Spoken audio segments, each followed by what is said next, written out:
वित्तीय शिक्षा, वित्तीय समृद्धिको सारथी। इन एसोसिएसन विथ नेपाल राष्ट्र bank, Nepal Bima Pradhikaran, Nepal Dhitopatra board, supported by global IME bank, सबैका लागि बैंक। निक्षेप तथा कर्जा सुरक्षण कोष, ऋण र धन दुवैको सुरक्षण। सलिको, विश्वासको सम्बन्ध, एकताको प्रतीक। कामना सेवा विकास बैंक, प्रगतिको आधार, कामना सेवासँग कारोबार।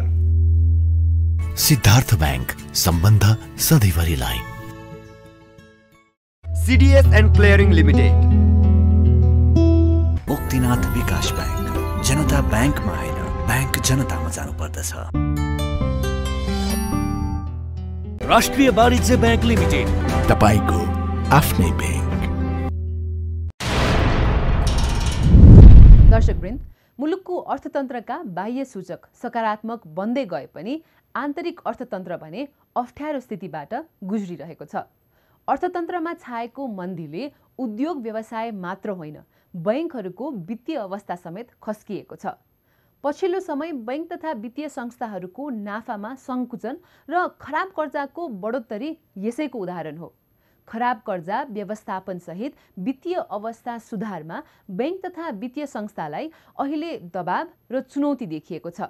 नमस्कार, म सदीक्षा श्रेष्ठ।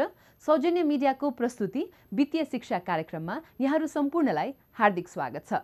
नेपाल राष्ट्र बैंक, नेपाल बीमा प्राधिकरण र नेपाल धितोपत्र बोर्डको सहकार्य रहेको यस कार्यक्रमलाई निक्षेप तथा कर्जा सुरक्षण कोष, Rastriya Banijya bank, global IME bank, Siddhartha bank, सलिको, कामना सेवा विकास बैंक, मुक्तिनाथ विकास बैंक र CDS एन्ड क्लियरिङ लिमिटेडको सहयोग रहेको छ। आउनुहोस् आजको कार्यक्रम सुरु गरौँ बीमा बजारमा सर्वेयरको भूमिका, नेपालमा यो सेवाको अवस्था लगायत विषयमा तयार पारिएको यो विशेष रिपोर्टबाट। नेपालको अर्थतन्त्रमा बैंक तथा बीमाको ठूलो योगदान रहेको छ। चालु आर्थिक वर्षको पहिलो त्रैमासमा अर्थतन्त्रमा यी दुवै क्षेत्रको करिब 13% योगदान रहेको छ। विश्वासको व्यवसाय मानिने बीमा मुख्यतः जीवन तथा निर्जीवन गरी दुई किसिमको हुने सर्वविदितै छ। त्यसमध्ये जीवन बिमामा जस्तै निर्जीवन बिमामा पनि विभिन्न घटक हुन्छन्। तिनैमध्ये एक हो सर्वेयर अर्थात् क्षतिको मूल्याङ्कनकर्ता। निर्जीवन बिमामा सर्वेयरलाई बिमित र बिमक बीचको मध्यस्थकर्ताको रूपमा समेत बुझ्ने गरिन्छ। यस्तो बिमामा दाबी परेपछि सर्वेयरले त्यसको कारण खोजी गरी क्षतिको प्रकृति अनुसार दाबीको विषयमा निर्णय दिने गर्छन्। सर्वेयर भनेको को त भने निरीक्षककर्ता, जाँचकी, अब्जर्भेसन गर्ने मान्छे, इन्सपेक्टर, तपाईँ जे पनि भन्नु सक्नुहुन्छ निषेध नाममा यसलाई। उसले गएर त्यहाँ हेर्छ। उसले गएर हेरेपछि तपाईँले के सोध्छ भनेदेखि तपाईँको पहिला एटिच्युड उसले चेक गर्यो नि। तपाईँलाई त उसले चिनेकै छैन नि। तपाईँ नराम्रो मान्छे पनि हुनसक्छ, तपाईँ राम्रो मान्छे पनि हुनसक्छ, तपाईँ एकदम बेस्ट पनि हुनसक्छ, अथवा तपाईँ इनोसेन्ट पनि हुनसक्छ। त्यो कुरो सर्वेले तपाईँसँग भेटेर कन्भर्सेसन हुन्छ, जुन चाहिँ फिजिकल कन्ट्याक्ट हुन्छ, त्यसपछि एउटा आभास हुन्छ तपाईँ मान्छे राम्रो अथवा कसरी तपाईँसँग डिल गर्ने भने उसले त्यहाँ जज गर्छ आफैलाई र तपाईँसँग त्यो अनुसार ऊ प्रस्तुत हुन्छ। फोकिङ पोइन्ट चाहिँ के भने तपाईँको क्षति मूल्याङ्कनको मात्रै हो। वास्तवमा सर्वेयर निर्जीवन बिमा व्यवसायको एक महत्त्वपूर्ण अङ्ग हो। सर्वेयर बिना कम्पनीले बिमा दाबी भुक्तानी गर्न सक्दैनन्। सर्वेयरले आफूले गरेको अनुसन्धान सम्बन्धित कम्पनीमा पठाउने गर्छन्। उक्त अनुसन्धानको विवरण प्राप्त भएपछि कम्पनीले दाबी फरछट प्रक्रिया अघि बढाउँछन्। प्रतिवेदन आइसकेपछि हामीले कसरी गर्ने भन्ने कुरा चाहिँ के हुन्छ भने हाम्रो पनि 20औं वर्षदेखि काम गरेका दाबी विभागका एक्सपर्टहरू हुन्छन्। उनीहरूले त सर्वेयरको रिपोर्टलाई सरसर्ती अध्ययन गर्छन्। अध्ययन गरिसकेपछि त्यसमा कुनै छुटपुट छ अथवा कुनै इन्क्लुजन गर्न बाँकी छ भनेदेखि त्यसलाई चाहिँ के गर्छन् त भन्दाखेरि सर्वेयरसँग उनीहरूले नि छलफल गरेर यो चाहिँ तपाईँको मिलेन अथवा यसमा तपाईँले सच्याउनुपर्छ भन्छन्। त्यसो त बिमा कम्पनीमा जब दाबी पर्छ त्यति बेला क्षतिको आकलनमा बिमक र बिमित बीच प्राय फरक मतभेद रहने गर्छ। यसै फरक दृष्टिकोणलाई एक आपसमा सामञ्जस्य गर्ने भूमिका सर्वेयरको हुन्छ। यस्तै समयमै दाबी भुक्तानी दिलाउन सर्वेयरले सम्बन्धित कम्पनीमा तोकिएको अवधिमा क्षतिको प्रतिवेदन बुझाउनु पर्छ। सर्वेयरले एउटा कुरो बाध्यता कहाँ छ भने कागजपत्र तपाईँले दिएपछि तपाईँसँग काउन्सिलिङ गर्ने हो। तपाईँले कागजपत्र दिएको दिनबाट डे काउन्ट हुन्छ कि हाम्रो 15 दिनमा प्रतिवेदन हामीले बुझाउनु पर्ने हुन्छ। 15 दिनमा प्रतिवेदन बुझाएन भनेदेखि त्यो फेरि के भने हामीहरूको आचार संहितामा पऱ्यो फेरि होइन, बिमा प्राधिकरणको कोड अफ कन्डक्टमा हामीलाई त्यो पर्छ। त्यसले त्यो 15 दिनमा हामीले बुझाउनुपर्छ उसलाई। 15 दिनमा इन्स्योर्ड र के भनेदेखि तपाईँको सर्भेयरको बिचमा 1-2 चरणको भेट चाहिँ हुनुपर्छ। सामान्यतया बिमितमा जतिको क्षति भयो त्यति नै दाबी भुक्तानी पाइन्छ भन्ने बुझाइ हुन्छ। अतः दाबीका क्रममा हुने विवाद निरूपण गर्दा बिमित र सर्भेयर कोही पनि मर्कामा नपरुन् भन्ने उद्देश्य राखिन्छ। हाम्रो मेन इन्ट्रेस्ट भनेको के हो भने बिमित मार्कामा नपरोस् र सर्भेयरको रिपोर्ट पनि अथेन्टिक होस् भन्ने हुन्छ। त्यसपछि उनीहरूले त्यो 15 दिनभित्रमा अब त्यसमा सुधार गरेर उनीहरूले दिइसकेपछि यति क्षति भयो भन्ने हुन्छ। सामान्य मतभेदहरू आउँछन्, तर पनि हामीले के गर्छौँ भनेदेखि त्यो सर्भे रिपोर्ट आइसकेपछि बिमितलाई हामीले चाहिँ यसरी हाम्रो पनि इभ्यालुएसन सकिसकेपछि ल है तपाईँको क्षतिको यति रकम चाहिँ हामी भुक्तानी गर्छौँ भनेर हामीले भन्छौँ। त्यसमा उनीहरूले असमझदारी देखायो भनेदेखि हामी सर्भेयरलाई बोलाउँछौँ। बोलाएर अलिक ठुलो क्षति छ भने बिमितहरूलाई पनि बोलाउँछौँ। बोलाएपछि उनीहरू बिचमै पनि हामी के भएको हो भन्ने कुरा बताउँछौँ। वास्तवमा बिमामा नियम र शर्त अनुसार तोकिए जति मात्र दाबी भुक्तानी पाइन्छ। यसबारे बुझाउनु नियामक निकाय र सम्बन्धित सबै पक्षको दायित्व हो। बिमा प्राधिकरणले पनि यी कुराहरू आफ्ना जति पनि संयन्त्रहरू छ नि, जस्तो उसो संयन्त्र भनेको बिमा लिएर आउने अभिकर्ताज्यूहरू हो, बिमाको मूल्याङ्कन गर्ने सर्भेयरज्यूहरू हो, इन हाउस भनेर उहाँको कम्पनीको स्टाफहरूलाई पठाउँछ सानो क्षतिको लागि भनेर उहाँहरूलाई भयो। इन्सुरेन्स कम्पनी आफैले पनि यो कुराहरू बुझ्ने र बुझाइदिनुपर्छ। त्यो भयो भनेदेखि मूल्याङ्कन गर्दाखेरि कुनै आपत भएन। नत्र भने क्षति भयो अनि पैसा कम पायो अनि मैले सर्भेयरलाई के प्रभावमा पार्न सकिनँ अनि मेरो पैसा कम गर्यो। अथवा बिमा सर्भेयर भनेको इन्सुरेन्स कम्पनीबाट आएको इन्सुरेन्स कम्पनीको प्रतिनिधि हो, त्यसले गर्दाखेरि उसले आफ्नो कम्पनीलाई हेऱ्यो मलाई हेर्न भन्छ। यसै गरी बिमा दाबी सर्भेयरको भूमिका लगायत विषयमा आम नागरिकमा सचेतना बढाउन सके मात्र बिमाको अपेक्षित विकास विस्तार र स्थायित्व हासिल हुन सक्छ।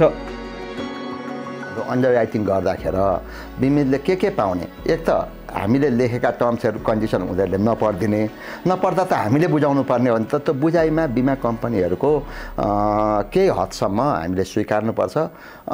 पूर्ण रूपमा बुझाइएको अवस्था नहुन सक्छ। तर के हो भनेदेखि जसले बिमा गर्छन्, बिमा गर्ने बित्तिकै उनीहरूलाई कुनै पनि मतलब गरेको जस्तो हुँदैन। त जब क्षति भयो त्यसपछि उनीहरूले धेरै कुरा सोधखोज गर्ने भएकोले पनि यो हो। बिमा गर्ने बेलैमा उनीहरूले चाहिँ ल के पाउँछु त, के हुन्छ त, कस्तो हुन्छ भनेर उनीहरूले पनि सोध्ने, अथवा हामीले पनि प्रोएक्टिभ रूपमा ल है तपाईँको चाहिँ यो शर्तमा बिमा गरिएको छ, तपाईँलाई मन्जुर छ कि छैन भन्ने किसिमले बुझाउन सक्यो भनेदेखि बिमाको अवेरनेस पनि बढ्छ।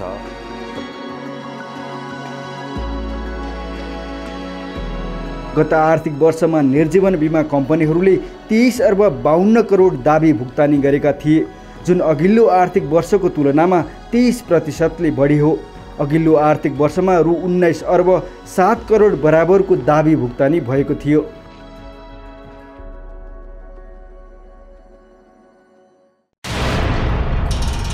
दर्शकवृन्द, भर्खरै हामीले प्रस्तुत गर्यौं बिमा सर्वेयर सम्बन्धी सामग्री। कार्यक्रममा भने अब हामी लिँदैछौँ एउटा छोटो व्यावसायिक विश्राम। व्यावसायिक विश्रामपछि पुनः स्वागत छ दर्शकवृन्द। यहाँहरू हेर्दै हुनुहुन्छ कार्यक्रम वित्तीय शिक्षा। अब लागौं कार्यक्रमको दोस्रो खण्ड अन्तर्गत वित्तीय संवादतर्फ। दर्शकवृन्द, वातावरण मैत्री जीवनशैली र जलवायु वित्तबारे नेपालमा अहिले ठूलै चर्चा, बहस र अभियान चल्न थालेको छ, जसमा निजी क्षेत्रको उपस्थिति पनि बढ्दै गएको छ। दिगो नेपाल यसैको एउटा प्रतिनिधि संस्था हो। संस्थाले वातावरण मैत्री उत्पादन मार्फत निम्न वर्गको आर्थिक उपार्जनमा सघाउँदै आएको छ। यसै विषयमा कुराकानी गर्नका लागि आज हामीसँग हुनुहुन्छ संस्थाकी सहसंस्थापक तथा प्रमुख कार्यकारी अधिकृत अञ्जना मल्लज्यू। आउनुहोस् उहाँलाई कार्यक्रममा हार्दिक स्वागत गरौँ। वित्तीय शिक्षा, वित्तीय समृद्धिको सारथी। Welcome to the show. Thank you so much सदीक्षाजी। सो अब दिगो नेपाल यो संस्थाको तपाईँ CEO पनि हुनुहुन्छ, एज अ को फाउन्डर पनि यहाँले यो बिजनेसलाई स्टार्ट गर्नुभएको थियो होइन। मैले पनि दिगो नेपालको बारेमा केही थाहा पाएको छु होइन, प्रडक्ट्सहरू पनि हेरेको छु, तर हाम्रो दर्शकवृन्द जसले चाहिँ दिगो नेपालको बारेमा पहिलोपटक सुनिराख्नु भएको छ, उहाँलाई दिगो नेपाल के हो त भनेर बताइदिनुहोस् न। ओके, धन्यवाद। सो दिगो नेपाल चाहिँ एउटा सस्टेनेबल ब्रान्ड हो होइन, जसमा चाहिँ हाम्रो एकदमै यो वातावरण मैत्रीपूर्ण खालके सामग्रीहरू जुन चाहिँ हजुरको नेचुरल रिसोर्सेसहरूबाट बनाइन्छ, जस्तो कि बाँस होइन, त्यसपछि हजुरको मुन्ज भन्छ, काँस भन्छ, एलिफेन्ट ग्रास पनि भन्छ त्यसलाई इङ्ग्लिसमा चाहिँ, अनि हाम्रो यो कटनको सामग्रीहरू, काठकोदेखि लिएर हाम्रो जति पनि यो वातावरण मैत्रीपूर्ण कच्चा पदार्थहरू प्रयोग गरेर चाहिँ हामीले विभिन्न खालके घरमा प्रयोग गर्ने र हाम्रो पर्सनल लाइफमा आफ्नो पर्सनल केयरमा प्रयोग गर्न मिल्ने खालके चाहिँ सामग्रीहरू चाहिँ हामीले बनाउँछौँ। अनि यो सामग्रीहरू चाहिँ बनाउने र बिक्री वितरण पनि गरिन्छ हाम्रो दिगो नेपालको थ्रुबाट।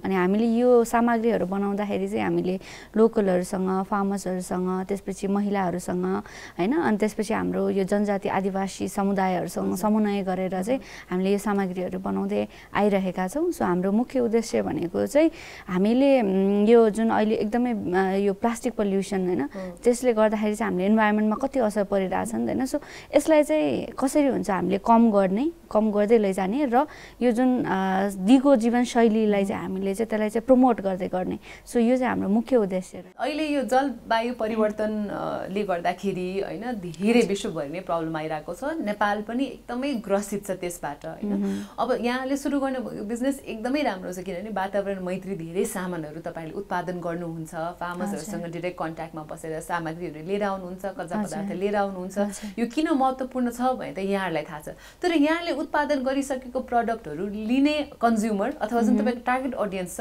उहाँहरू चाहिँ यसको बारेमा कतिको अवेर हुनुहुन्छ, अथवा यो ग्राहकहरूलाई बुझाउनुको लागि चाहिँ तपाईँलाई गाह्रो सजिलो कस्तो भएको छ अहिलेसम्म?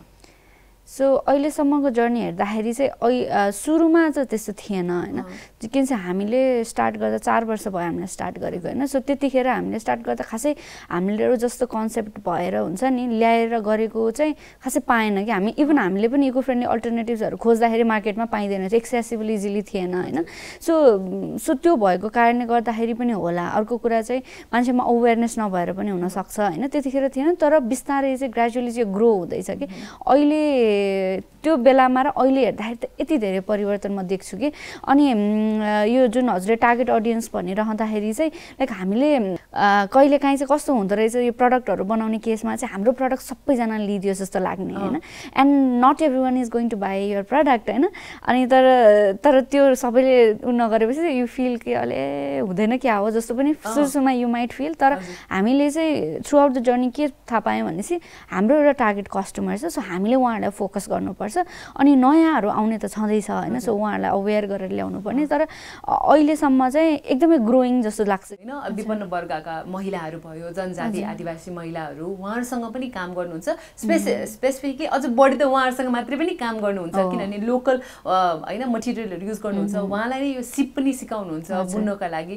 यो आइडिया लिएर तपाईँ होइन उहाँहरूसँग जाँदाखेरि अथवा उहाँहरूले यसको बारेमा बताउँदाखेरि उहाँहरूको रियाक्सन कस्तो थियो?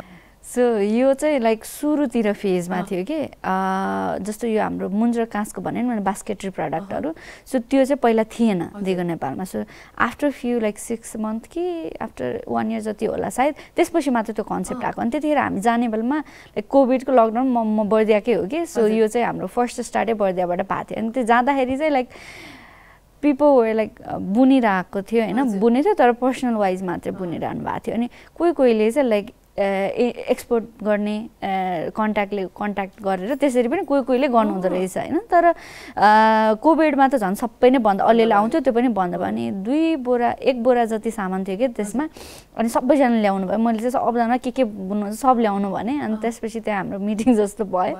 अनि त्यसपछि त्यतिखेर मैले बढी कुरा गरेन, हाम्रो यसो भने इभन ड्युरिङ कोभिड लकडाउनको बेलामा पनि होइन त्यो सबै सामान ल्याएर like within like few months सबै सोल्ड आउट भयो कि कति महिलाहरूसँग चाहिँ त्यो फाइनान्शियल एक्सेस नभएर पनि उहाँले धेरै कुराबाट वञ्चित हुनुहुन्छ, धेरै कुरा गर्न पाउनुहुन्न, तर हातमा पैसा परिसकेपछि धेरै कुराहरू गर्न सकिन्छ नि त हैन। यस्तो फाइनान्शियल लिटरेसीको केही कुराहरू पनि तपाईँ उहाँहरू समक्ष गर्नुहुन्छ कि किनभने पैसा दिइसकेपछि सही सदुपयोग कसरी गर्नुहुन्छ, राम्रो कुरामा खर्चिनुहोस्, यस्तो भन्ने केही कुराहरू हुन्छ?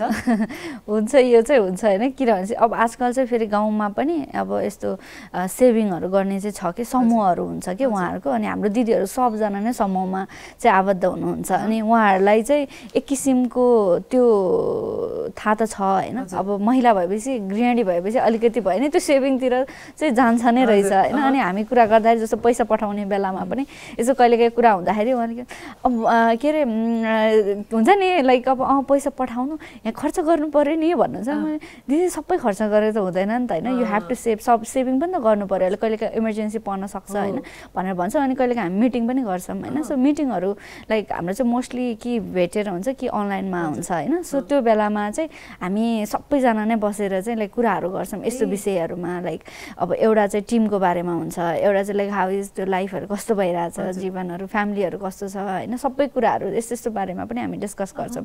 इभन प्राइसिङको कुरा पनि हामीले ल यसको यति भन्ने हुँदैन कि हामी त्यो उहाँहरूको हाम्रो बिचको सबै त्यो समन्वयमा नै हुन्छ कि। सो म चाहिँ कस्तो भन्छ आर्टिजन पनि उहाँ, तर उहाँहरू more like they are entrepreneur जस्तो लाग्छ कि। सो त्यो क्यापासिटी पनि छ, उहाँ नेतृत्व पनि गर्नुहुन्छ। अनि जस यस्तो यस्तो कुराहरू इम्पोर्टेन्ट पनि छ र हामी पनि चाहन्छौँ कि हाम्रो दिदीहरू चाहिँ फाइनेन्सियली पनि लिटरेट होस्, उहाँहरू चाहिँ पछि केही भइहाल्यो भने या इमर्जेन्सी फन्ड या पछिको लागि पनि सोच्नुहोस्, फ्युचरको लागि पनि सोच्नुहोस् जस्तो लाग्छ। अब यहाँको जुन दिगो नेपाल यहाँको संस्थाले जति पनि प्रडक्ट्सहरू बनाउँछ, जति पनि उत्पादन गर्छ, त्यसको बजारीकरण चाहिँ कस्तो रूपमा भइरहेको छ? सो हामीले मार्केटिङ जस्तो अब अहिले जति पनि सामानहरू छ नि त्यो हामीले अहिले जस्तो हजुर हाम्रो टोटल 5वटा डिस्ट्रिक्टमा छ होइन। हजुर बनाउने 5वटा डिस्ट्रिक्ट, अनि हामीसँग 85+ आर्टिजन हुनुहुन्छ होइन। सो यो चाहिँ डिफ्रेन्ट ठाउँबाट आउँछ कि। अब यो एउटा किसिमको च्यालेन्ज पनि छ हामीलाई होइन, किनभने चाहिँ अब बर्दियाबाट, दाङबाट, कपिलवस्तुबाट डिफ्रेन्ट ठाउँबाट सोर्स गर्नु पऱ्यो। अनि यु हेभ टु कि त्यो कन्टिन्युसली कम्युनिकेट गरिरहनु पऱ्यो होइन। अनि त्यहाँ एउटा अब सबैसँग त कम्युनिकेट गर्न सकिँदैन। सो हामी त त्यो लिडर एकजना हुनुहुन्छ, सो बनाउँछौँ, सो उहाँहरूलाई नै त्यसरी गरेर त्यो गर्छौँ। अनि त्यो त्यहाँबाट यहाँसम्म ल्याउँदाखेरि त्यो छुट्टै च्यालेन्ज छ फेरि होइन। तर यो भन्दै गर्दाखेरि चाहिँ तर हामीले एउटा चाहिँ के छ भन्दाखेरि मार्केटमा हामीले जुन मार्केटिङ गर्छौँ, मार्केट गर्दाखेरि चाहिँ हामीले एउटा जुन स्टोरिज हुन्छ नि हाम्रो बिहाइन्ड लाइक दिगो र हाम्रो जुन दिदीहरूको, सो त्योहरूलाई पनि हामीले एउटा स्टोरीकोलाई पनि एउटा प्रमोट गरिरहेछौँ कि होइन, कि दिगो नेपाल नै किन त होइन, किन चाहिँ यो प्रडक्ट त होइन। सो किनभने चाहिँ कतिजनाले मान्छे यस्तो हेर्नुहुन्छ सामान होइन, अब हेर्दाखेरि थाहा हुँदैन नि त, तर त्यो बनाउन कति टाइम लाग्छ त होइन। सो त्यो अनुसारको भ्याल्यु हुन्छ। अनि त्यो सबै कुराहरू किन चाहिँ हामीले कुनै पनि प्रडक्टमा चाहिँ हामीले भ्याल्यु एड गर्नतिर लाग्छौँ कि। अब यहाँले झन् यो इन्भाइरोमेन्ट फ्रेन्डली प्रडक्ट्सहरू पनि जुन बनाइराख्नु भएको छ होइन, यसमा चाहिँ नि तपाईँले अब चाहिँ कस्तो साथ सपोर्ट पाइराख्नु भएको छ? कस्टमरबाट पनि राम्रो रेस्पोन्स पाइराख्नु भएको छ त भन्नुभयो होइन, तर कति सङ्घ संस्थाहरू हुन्छ जसले यो वातावरण मैत्री प्रडक्टहरूलाई अझ बढी प्रमोट गर्नुहुन्छ, उहाँहरूलाई अलिक बढी हेरिदिने खालको, प्लस अब सरकारको पनि त्यस्तो केही नीति नियम अझ राम्रो आइदिए त हाम्रो यो व्यवसाय अझ झन् राम्रो हुन्थ्यो भन्ने त्यस्तो केही सोच छ? हजुर डेफिनेटली त्यो त भइ नै हाल्छ, आफ्नो तर्फबाट त गरिन्छ नि होइन। तर त्यो सँगसँगै अब किन भन्छ भनिन्छ अब आजकल त फेरि कम्पिटिसन भन्दा नि कोलाबोरेसनको जमाना छ होइन। So the more you collaborate त्यति नै हामी क्रस प्रमोसन्सहरू भइरहेको हुन्छ। अनि हामी जस्तो सङ्घ संस्था हुन्छ नि जो अब यस्तै इन्भाइरोमेन्ट सोसियल अन्टरप्रेन्योरसिपतिर अनि यस्तैतिर इम्प्याक्टतिर लाग्नु भएको संस्थाहरूसँग चाहिँ हामी कोलाबोरेट पनि गर्छौँ। हामीले मिलेर चाहिँ इभेन्टहरू गर्छौँ, हाइक फर प्लानेटहरू अनि डिफ्रेन्ट इभेन्ट्सहरू गर्छौँ। अनि हामीले चाहिँ कसरी हुन्छ एकअर्काको भ्याल्युमा चाहिँ एकअर्कामा चाहिँ भ्याल्यु एड गर्ने खालको त्यो गरिरहेको हुन्छौँ। तर लाइक अब सरकारी निकायसम्म चाहिँ हामी गरेको छैनौँ कि, किनभने चाहिँ सरकारी निकायमा चाहिँ त्यो कसरी त्यो जाने त्यो पनि त्यो छैन होइन। अनि लाइक अब कति के अपर्च्युनिटिजहरू छ त्यो पनि हामीलाई थाहा हुँदैन होइन। सो हामीले खोज्न त खोज्ने तर कहाँ गएर खोज्ने होइन। सो भन्न त भन्छ लाइक कति के आइरहेको हुन्छ भन्छ, तर त्यो राइट इन्फर्मेसन्स चाहिँ हामीले राम्ररी पाएको छैन। जस्तो किन चाहिँ अहिले त डिजिटल प्लेटफर्म छ। सो वाट इफ लाइक गभर्मेन्टले एउटा यस्तो प्लेटफर्म बनाइदियोस्, एउटा वेबसाइटै मात्र बनाइदियोस् अपर्च्युनिटिज जहाँ चाहिँ ओन्ली अपर्च्युनिटिज होइन सो त्यो मात्रै लिस्ट मात्र गरिदियो भने हामीलाई चाहिँ त्यो वान ट्यापमै भइहाल्छ होइन दिगो नेपालको आउँदा दिनहरूको लागि अझ बढी शुभकामना अझ बढी सफलताको शुभकामना थ्याङ्क यू सो मच कार्यक्रममा अब हामी प्रस्तुत गर्दैछौँ केही आर्थिक तथा वित्तीय गतिविधि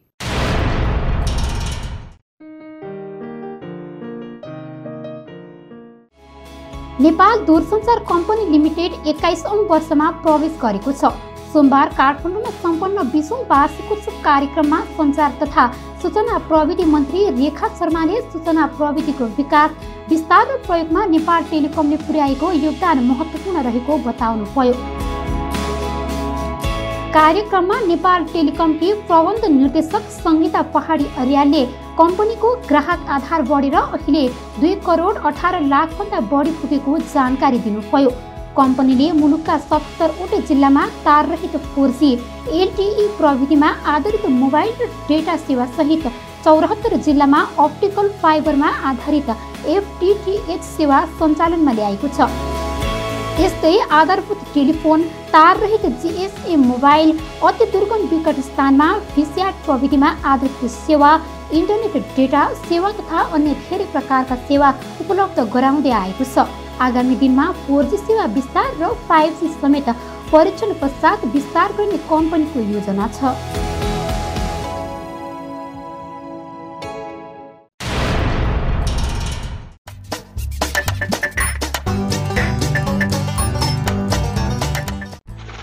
भनिन्छ बचत सुरक्षित भविष्यको दिगो आधार हो।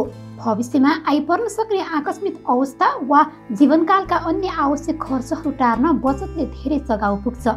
त्यसमा पनि सानै उमेरदेखि गरिएको बचत भविष्यमा ठूला वित्तीय आवश्यकता पूरा गर्ने स्रोत बन्न सक्छ। यस्तोमा नेपालका विद्यालय तहका बालबालिकामा चाहिँ बचत गर्ने बानी कतिको छ त? यसबारे बुझ्न वित्तीय शिक्षा युनिट यस हप्ता जोरपाटी स्थित रिडर्स इन्टरनेसनल मोडेल स्कुल पुगेको थियो, जहाँ सबै बालबालिकाले आफूहरूले बचत गर्ने गरेको सुनाएका छन्। मैले बचत गर्ने बानी राखेको छु। म मम्मी पापालाई भन्दा धेरै जस्तो म आफ्नै पिगी ब्याङ्कमा राख्छु, किनकि अब फेरि ठुलो भएर फेरि फुटाउने अनि त्यसलाई फेरि ब्याङ्कमा राखेर मम्मी पापाको हेल्प गर्न सक्छु कि पहिला फ्युचरमा भन्नु। आफूले जम्मा गरेको पैसाहरू चाहिँ मैले ब्याङ्कमा राख्ने गरेको छु, मतलब एउटा अनि के भन्छ चाहिएको बेला त्यहीँबाट झिक्दै अनि चलाउँदै त्यही गर्ने। म चाहिँ कुनै चाडपर्व वा कसैले दिनुभएकोमा पैसा जस्तै आफन्तजनहरूले दिनुहुन्छ नि कुनै चाडपर्वमा अनि उहाँहरू भेला हुँदाखेरि त्यो दिनुभएको पैसा चाहिँ म आफ्नो एउटा सानो खुद्रुकेमा राख्ने गर्छु। आफूलाई पढाइमा चाहिएको सामानहरूमा कपी कलमहरूमा अनि किताबहरूमा यस्तो स्टोरीहरू भएको किताबमा अनि त्यसपछि अनि त्यो युज गरिसकेपछि अरू कुराहरूमा नि अलिअलि युज गर्छु। त्यसपछि चाहिँ ब्याङ्कमा लगेर राख्छु। मैले आधी मम्मीलाई दिन्छु, आधी म आफै राख्छु अनि मेरो पिगी ब्याङ्कमा हालिदिन्छु मैले आफै अनि आफूलाई कति चाहिएको छ त्यति राख्छु। सबसे धेरै चाहिँ म खुट्रुकेमा हाल्छु। अब खुट्रुके भइसकेपछि मात्रै मम्मी बाबा म मिलेर गएर ब्याङ्कमा हाल्छु। मलाई चाहिने जति म आफै राख्छु अनि नचाहिने जति चाहिँ बाबा मम्मीहरूलाई जम्मा गरिदिनु भन्छु। म बचत नै गर्छु किनभने मेरो मामुहरू बाहिर हुनुहुन्छ अनि अहिले लाइक मेरो दादा हुनुहुन्छ अनि दादाले त्यस्तो खासै खर्च गर्नुहुन्न अनि म आफै सेभिङ गर्छु। आफूलाई के चाहिएको छ पेन्सिल इरेजर त्यो हेरी सामान किन्नलाई हुन्छ कि बचत गरेर अब कसैको बर्थडेहरू हुन्छ त्यस्तो हेरेर हुन्छ कि त्यो हेरेरै बचत गर्ने गरेको छु। बचत गर्ने बानीले खर्चमा अनुशासित हुन र भविष्यको सोच विकास गर्न समेत सघाउँछ। यो यथार्थलाई वित्तीय शिक्षाको प्रश्नोत्तरमा सहभागी विद्यार्थीहरूले राम्रैसँग बुझेको पाइयो। म आफ्नो पढाइको लागि खर्च गर्छु र अलिकति भएको पैसा चाहिँ त्यो जुन त्यो रोडतिर बसिरहेको हुन्छ त हो तिनीहरूलाई बाँडिदिन्छु। कुनै आपतमा परिहाल्यो भने पैसा गरी त्यो युज गर्न मिल्यो, बचत गर्नुपर्छ। अब भोलि पर्सि केही काम लाग्छ कि भनेर जम्मा गरिरहेको छ। अब आफूले थोरै पैसा बचाएर राख्नुपर्छ। अब खाना खाएको पैसाहरू अब हुन्छ नि त्यस्तो अब भविष्यमा चाहिन्छ भनेर अब अलिअलि बचत गर्नुपर्छ। मलाई चाहिँ डाक्टर बन्ने सपना छ अनि त्यसैको लागि जम्मा गर्दैछु। सजिलो हुन्छ ठुलो भएपछि आफैले जम्मा गरेर राख्यो भने नि अलि बचत धेरै पुग्छ। पढाइहरूको लागि के चाहिने सामानहरूको लागि अब खर्च मम्मी बाबाहरूसँग सबै हुन्छ भने छैन अनि मम्मीहरू बाबाहरूसँग कहिले हुँदैन, त्यतिखेर आफूसँग भएको बेला प्रयोग गर्नको लागि म आफै गर्छु। कहिले मलाई त्यो चाहिएको बेलामा चाहिँ त्यही खुत्रुकोबाट निकाल्छु नत्र त्यही राख्छु। हो, विद्यार्थीहरूले भनेको जस्तै बचतले वर्तमान र भविष्यको आवश्यकतामा ठुलो भरथेक गर्न सक्छ। अतः बचतको महत्त्व स्कुले बालबालिका मात्र होइन, शिक्षित, अशिक्षित, महिला, पुरुष, युवा तथा वयस्क सबैले बुझ्नु पर्दछ। 1 2 3 4 5 6 7 8 9 10। दर्शकवृन्द, आजका लागि कार्यक्रम वित्तीय शिक्षाको समय यही सकिएको छ।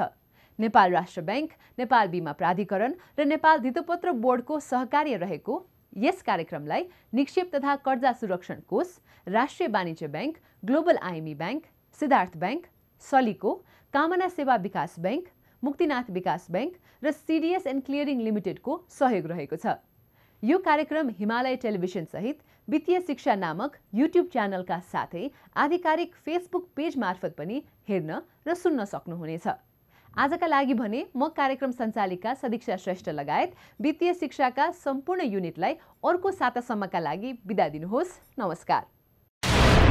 वित्तीय शिक्षा, वित्तीय समृद्धिको सारथी इन एसोसिएसन विथ नेपाल राष्ट्र bank, Nepal Bima Pradhikaran, Nepal Dhitopatra board, supported by global IME bank, सबैका लागि बैंक, निक्षेप तथा कर्जा सुरक्षण कोष, ऋण र धन दुवैको सुरक्षण, सलिको, विश्वासको सम्बन्ध, एकताको प्रतीक, कामना सेवा विकास बैंक, प्रगतिको आधार, कामना सेवासँग कारोबार, सिद्धार्थ बैंक, सम्बन्ध सधैँभरिलाई, CDS and clearing limited, Muktinath Bikas bank, जनता बैंकमा होइन बैंक जनतामा जानुपर्दछ, राष्ट्रिय वाणिज्य बैंक लिमिटेड, तपाईको आफ्नै बैंक।